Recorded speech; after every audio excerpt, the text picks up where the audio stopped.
लोग अपने बालों के लिए क्या नहीं करते। हेयर ट्रांसप्लांट से लेकर विग तक खरीदने में लाखों रुपए खर्च कर देते हैं। लेकिन नागपुर में क्राइम ब्रांच यूनिट 3 ने 2 ऐसे लोगों को गिरफ्तार किया है जो बालों के इलाज करवाने के लिए चोर बन गए। नागपुर में पिछले कई दिनों से गाड़ी चोरी के मामलों में बेतहाशा इजाफा हुआ है। इस कड़ी में लकड़गंज पुलिस स्टेशन के अंतर्गत क्राइम ब्रांच की यूनिट 3 को मिली गुप्त सूचना के आधार पर पुलिस ने तुरंत कार्रवाई करते हुए 20 और 21 साल के अरबाज अहमद, रईस अहमद और सरफराज सलीम शेख को रंगे हाथ गिरफ्तार किया। दोनों आरोपी ने शहर के विभिन्न पुलिस स्टेशन के तहत चोरी की 6 गाड़ियों पर हाथ साफ करने की बात कबूल की। आरोपी अपने बालों के इलाज के लिए पैसे जुटाने के लिए चोरी की घटनाओं को अंजाम देते थे। पुलिस अब आरोपी से और जानकारी जुटाने में जुटी हुई है।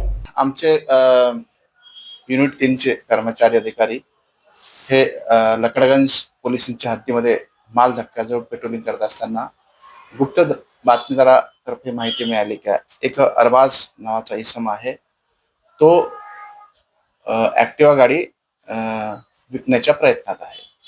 त्या अनुषंगाने आम्ही ट्रॅप लावला, त्याच्यावर ताब्यात घेऊन त्याला विचारले असता त्याने एकूण 5 पोलेमध्ये 2 मोटरसायकल ऍक्टिवा, लकडगंजमध्ये 1, यशोधरा नगरमध्ये 2, असे एकूण 6 ऍक्टिवा आणि मोटरसायकल चोरी केलेल्या त्यांनी कबूल दिले व 6 मोटरसायकल आम्ही त्याच्याकडून जप्त केलेले आहे। सदर चोरी कशा करतो यावर विचारले असता त्यांनी सांगितलं की तो मेडिकल ट्रीटमेंट त्याच्या केसाबाबत चालू आहे, त्याला पैशाची आवश्यकता असल्यामुळे त्यांनी इतर चोरी केल्या आहे।